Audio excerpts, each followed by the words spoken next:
What's up, everyone? My name is Wes, and you're listening to the Ear Coffee Podcast.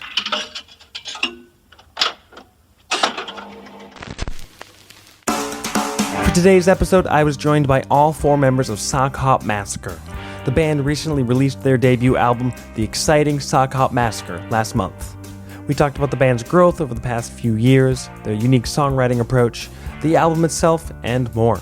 Without further ado, here's my interview with Kai, Ben, Max, and Liam of Sockhop Massacre. It's great to finally meet and talk with you guys about the album you just put out. Likewise, thanks for having us. Yeah, of course. So, just for the people at home, just maybe go on a line or whatever order feels convenient, but let's do introductions, just what's your name, what's your role in the band, and we'll go from there. Okay, I'm Kai, and I play bass. And you sing. And I sing. Sing on occasion. I'm Ben. I play the drums. I'm Max. I play lead guitar and sing. I'm Liam. I play rhythm guitar and I sing. Cool. I like starting interviews pretty similarly. Just I find that any musician has some sort of special connection with the music and the art that they love and they make. So I'm curious, what was each of your relationships with music growing up, going from childhood, maybe listening to the bands your parents were showing you or you were just hearing, to when you really first kind of connected with it and maybe decided to start playing music, writing music, and what would eventually lead the four of you into this here band? I can start. I only listened to Weird Al growing up. So, I'm a little late. Good answer.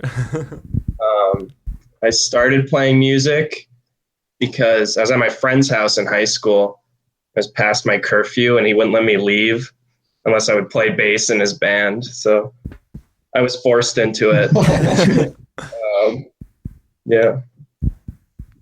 I feel like I got turned on to some cool music by my family when I was a little kid.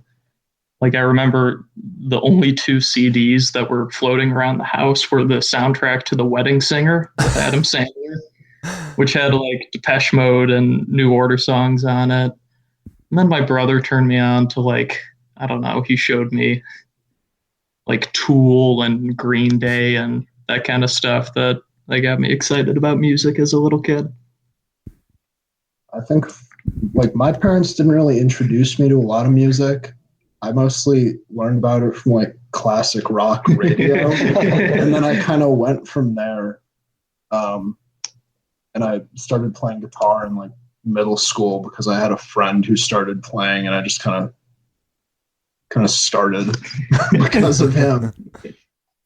I guess mine's a mix of Kai's and Ben's. With my dad showed me a lot of music. He was really into music. I don't know, James Brown and Slayer. Also, it's a pretty wide range of stuff. And I was also incredibly into Weird Al when I was a child. Yeah, all four of us. Love Our biggest inspiration. That's the one takeaway. Yeah, that's the one. I thought I wasn't that into music because I played trombone.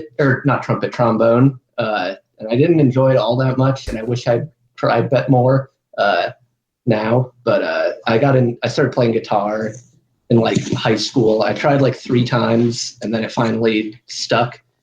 And then that was pretty much, I started playing music with you in junior year of high school. We tried to get into one of our school shows, and we didn't get accepted. Yeah. An AJJ song, right? Yeah. What was it? Was it People Too?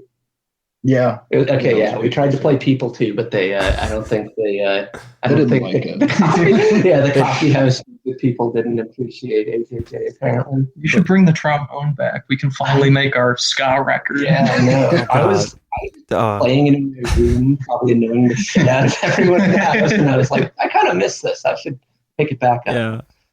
As someone who is in a band with a trombonist, the ska jokes do not end.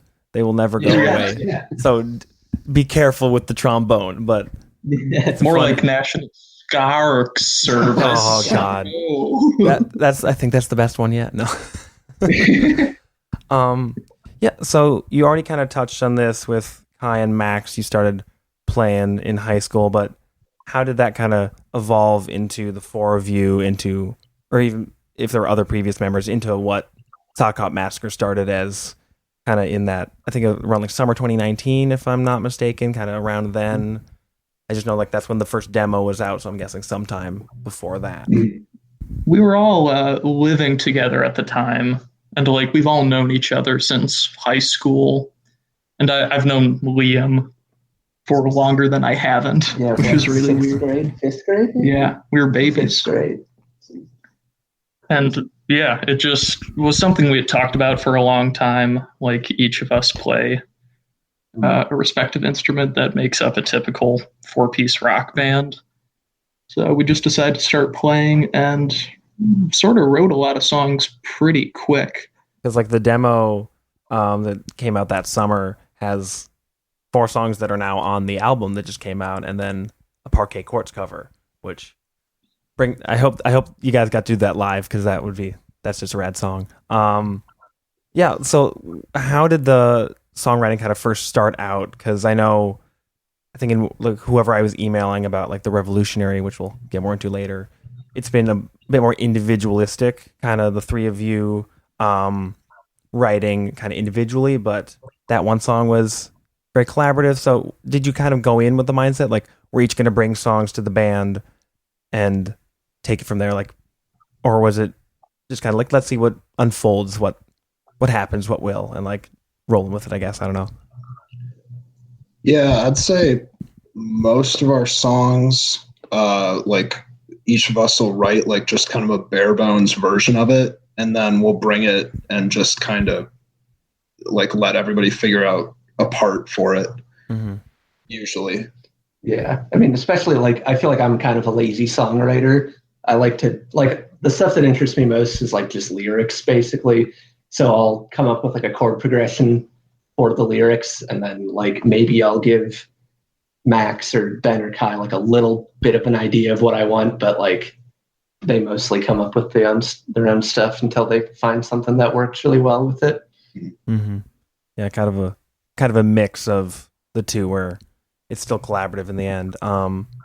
Would you say that that's been the process pretty much from the get-go, like leading into the rest of the songs that were written for the album, and even like obviously like the first real single, Enhanced Interrogation Techniques, which came out about a year ago now, which was, it was a new song at the time, and now it's back. Yeah, I came up with the general riff for that because I was listening to a lot of the Uranium Club, and so we called that our Uranium Club song. I think for the first like 2 weeks that we were playing it. I don't know if you've noticed, but every other part is just the same part again. So Max kind of just wrote that whole song in the sense that no one else brought anything new. Yeah, we're all hacks. So that you recorded that song with your friend Carter. Did he work on the new album as well, or was that just kind of a one-off thing? He produced the single we did leading up to this album, The Revolutionary. He did both of those, yeah. You guys, Max and Kai, handled all the mixing and mastering for the album. Cool. Just since the version on the album of Enhanced Interrogation Techniques it's a very different sound. It's still like obviously the same song, but I'm presuming it was re-recorded. Was that just because you wanted to fit better with the rest of the album, or was it just like, hey, let's just make sure we have the best version or most recent version of this song for it? What was kind of the thought process for just re-upping the song for re-release? Yeah, because we actually had Carter master the single version of that. So we figured since we were doing the entire album, we might as well. Yeah, it's mostly just like fitting the sound, I would say. I feel like that song changed a little bit between when we did the single and when we recorded it for the album. Yeah, like we added Allison sax too. Yeah, it's huge for that song. Yeah. We got Allison from Alien Book Club. She plays the sax, sort of lurking in the back of that song. I wasn't. It sounds like very like kind of a almost like a synth or like a MIDI thing. It's like kind of produced that way and kind of matches the vibe. I wasn't sure if it was actually like just a very like thinly mixed sax, or if it was just like the MIDI or whatever. But okay, it makes sense that Alien Book Club would end up on the album with Kitchen Knife, Blood Pact, and whatnot. Yeah. So jumping ahead a whole year, we're kind of going in 1 year leaps for the first couple things with the Revolutionary. And we kind of talked about this a little bit before, but since that was the first and kind of like most collaborative song and wasn't really exemplary of how you'd been writing and working towards the rest of the songs on the album, why was that the one that you wanted to put out as the official, like, we're releasing an album, this is like the lead single? And just given that it isn't even on the album as well, I suppose. This maybe isn't the most like artistic answer, but we just didn't want to pay Carter to do it. But we didn't want to chisel him, so we're like, okay, you can do a single before. So that's the straight answer. Yeah, we're cheap bastards. Yeah, DIY or die. So yeah, with the full album, I think it does. If I hadn't known that, like, the three of you were kind of individual songwriters, and then now what we've kind of talked about already, if I hadn't known that, I think I would have picked up that there was more than one songwriter, just because the album kind of goes in a lot of different directions while still kind of keeping a similar aesthetic, similar sound. So how did you kind of just work on finalizing those songs, especially like decide which songs from each of you were gonna make up the track list for this eventual album when you were recording it? Like, how did you decide on these specific songs, and what was the process like working through all that? I mean, everything that appears on the album, I think that's our entire catalog. We had recorded the album. Yeah. So, and it's pretty short. It's 25-ish minutes. Mm-hmm. Besides that, we had just covers. So that was something we really enjoyed doing. Like, you know, we didn't record forever as a band, at least in like a not professional setting, but in a glossed up setting where we're trying to do something with direction. Playing covers live was something we all really liked, and it was just a fun way to like switch up the set list a little bit. Yeah, we didn't grow tired of the same couple songs. Yeah, there were never any cries of like play the single or like doing any like audience crap that people always toss at bands. We had no single. That's the real long game there. But if you don't release a single, people can't yell for you to play the single. Since like almost half the songs on the album were initially written like a few years ago, how have you thought of those songs, and how have your relationships with those songs changed, and how would you kind of classify? Were there any more? I guess kind of this is a follow up as well. Were there any more recent songs that made it onto the album? Were a lot of them written during those initial like kind of band like rehearsals when you first kind of put together the demo and those songs? Yeah, I think Bullshit was the newest one that shows up on the album. I think I either finished Bullshit right before we started recording or while we were recording. I think it was during, because I had to figure out the lick. While we were recording. Because I gave you some like kind of shitty lead part, and I was like, "This isn't good, but make this into something good, please." And then I might not have had a second verse for that song until like the third day of recording or something, which was fine because we recorded all the vocals separately, so I didn't have to have a verse yet. But I guess that just goes back to me it takes me so long to finish a song sometimes. So that's like a lot of those were a lot of the other songs the two other songs I wrote that are for the album that I like fully wrote. Some of them, they were finished piecemeal over the course of like 2 years.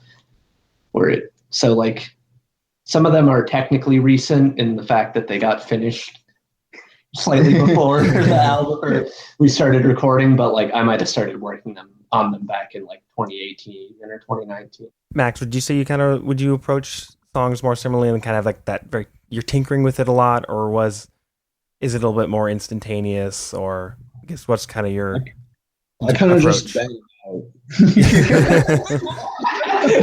I kind of just, I write my songs pretty quick, I would say, and then like minor tweaks, Mhm. if anything. Yeah. Yeah.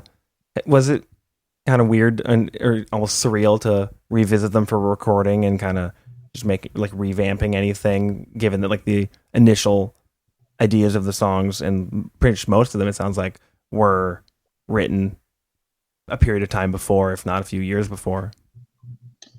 Yeah, I was kind of taken aback by how the songs I was most anxious about having to record seemed to require the fewest takes. Yeah. Like longer, more endurance heavy songs for me, we got in 1 or 2 takes. Yeah.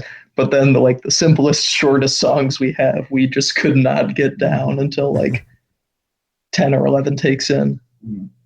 Some facts take forever. I feel like I remember being like never wanting to hear that song again after finishing the. Yeah, that took a minute.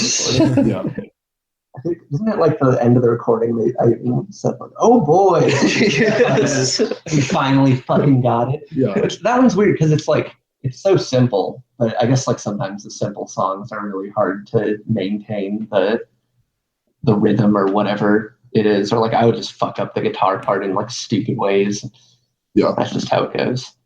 That's very true. So I think you might have said this before, but just make sure I interpreted correctly. Was it self-recorded, or were you recording like in a space with like an external like producer, quote unquote, even if it's just like another friend? What was that? Everything was done thanks to Kai. It's all Yeah, Kai? I kind of, you could say I engineered it. It's more of a MacGyver kind of situation. It was pretty, I think bad was the takeaway. Especially like when mastering it, I definitely we did a lot of weird things. Like all the toms for the drums, I used drum triggers on them. So it's all actually it's like a drum machine sound. Yeah. And yeah, it's kind of, I mean, and we worked very hard to make it not sound bad, but like pay attention because it's definitely there. And then just trying to like mix that in with the live drums, and then we recorded everything live, like all the instruments that is, and then overdubbed the vocals. So. Yeah. Since it was kind of just very self-contained, you're all working on things for a few years. Did you go into recording after you'd started? I mean, like even just talking with the Kitchen Knife Blood Pact folks, because they at least handled like the distribution maybe and like the cassettes and kind of social media promotion. Did you go into the album like recording process just saying, "Hey, we're going to release an album," or had you already started talking to them about quote unquote like working with a label, whatever that means? I had just put out a blurb on Instagram or somewhere saying, "Hey, we're recording an album," and then that same day, Anita reached out to me and she's like, "Hey, we're thinking of starting a label. We would love to have you guys on it." And we really can't thank like the whole Kitchen Knife Blood Pact and Alien Book Club crew enough, especially Anita and Allison, for just like helping us so much with getting tapes made, doing shirt designs, helping with distribution, like every step of the way. They were so like nice and eager to help with album rollout and promotion stuff. Yeah, no, they're a great group of folks. We love them. The best. The best. One could say the best. That's pretty much my like main questions about the album. But since this is the first time I've at least chatted with anybody since at least like house shows have started to come back, and like now like the 7th like entries open and everything. Are there any Sockhop gigs planned, and also just how are you guys feeling about finally being able to maybe play or even attend shows for the first time in so long? And just it's such an important experience, I know, for just anyone in like the DIY community here. Not to make it sound too pretentious, because it's just people on Twitter for the most part, but it's a big deal for shows to be back. So like, I guess, how are you all feeling about that? And if you have any gigs, now would be the time to plug them, or even just tease. This podcast might come out after this gig happens, but our first show back is going to be Friday, July 16th at Blush in Duluth. Okay. Oh, cool. We're playing with Haze Gazer and Shush, who we got a chance to meet a couple weeks ago, and they're all super cool. So Yeah, both great we're bands. super excited for shows to be back. It's been way too long. It was pretty depressing. It must have been like late March, seeing just like all the shows evaporate. Yeah. It's like, it's pretty nice to finally be getting back out. Because like I feel like for me, that's like the thing that I enjoy the most about being in a band is going playing shows. Totally. So I'm really looking forward to it. I think we determined that we had more shows canceled because of COVID than we had ever actually played. Pretty sure. So that was definitely a bummer. Yeah. Well, I hope at the very least that the Duluth show goes well, or did go well, depending on whenever people are listening to this. Yes. Yeah. Thank you. Yeah. Other than getting back in the swing of things with like shows and whatnot, what does the future hold for the band? You just put out an album, so hopefully breathing at least a little bit, but are you guys already like working on new stuff, looking ahead, or where are your heads at? Prog rock concept album. It's going to be a 2-hour-long rock opera. Go right for the Tommy. Yeah, okay. It's actually, I mean, it's nice because the last however many months, at least like me and Max have just been like working on mastering and getting all the logistics done. So now it is kind of nice that we can get back into like actually writing stuff and making hopefully some new songs here in a little bit. And Yeah. yeah, definitely. Yeah, we actually just finished our first rehearsal since January when we recorded. Yeah. That was, oh my God. You're not supposed to tell them that. Oh, sorry. You've been practicing this. We practice every day. We all live together. We all sleep in the same bed. It's like a clown car, but it's just your house and just like the practice thing. Yeah, I mean, these guys are writing songs. I'm sure we'll record again sometime in the near future. Kids and I seem pretty eager to get another album together. So Yeah. hopefully that'll be a little bit of a motivator for us to get something together. Yeah, hopefully. Cool. So I always like asking people one final question, just kind of spotlight other friends or bands in the community or that you just think need some attention. But what are some of your favorite like recent-ish local bands or local like releases? I know now that people are able to safely record, music is starting to come out a little bit more consistently, especially for like the Minneapolis group, like a lot of those bands. But what have you kind of been listening to lately? Who do you want to shout out? And feel free to pull up your Spotify's or your Bandcamps now if you need. That's a good Little Wizard, I loved their album. Mm-hmm. I loved the new Primals album. I just saw them the other night at Mortimer's. And Mortimer's, They were yeah. incredible. bet. I saw Ev a couple weeks ago, and they were really good. Yeah. I like them a lot. ABC, of course. Alien Book Club, Living Waste, Oh yeah. we like a lot. I'm listening to Rigby lately. Rigby's good. Rigby, Bugsy. Bugsy's God really damn, Bugsy is so good. It's, Oh my God, there's too many. Yeah. This doesn't need to turn into like just reading like Instagram mutuals off for all the bands. Like this band's cool. This band's cool too. That'd be the last 20 minutes of the podcast. A recitation. Yeah. Cool. I mean, I don't have any other questions. So unless you had anything else, like I guess plug your social media. Like where can people find and keep track of what you guys are up to? The album's available on any streaming service pretty much. Yep. It's on Bandcamp as well. Pick up a tape and a shirt. I'm assuming shirts are still left, probably. Yes. Yes. Still got shirts. Just add Sockhop Massacre. Very infrequent posting on Instagram and Twitter, Pinterest. We're talking about a TikTok. Oh. We're not on Pinterest. we have a Facebook page, right? We have a Facebook. Facebook. For any For all your parents grand- listening, yeah. We're also going to get a shirt cannon, so if you buy a shirt, we'll shoot it at your window. It's a drive-by delivery. You're just- But we're not responsible for any damages. That's true. Our lawyer told us to say that. You shoot them like an NDA and like a contract with the shirt. Like you can't sue us if it hits your house. You can't tell anybody that this happened. Hell yeah, cool. Glad we're excuse me. Ooh, we'll cut that out.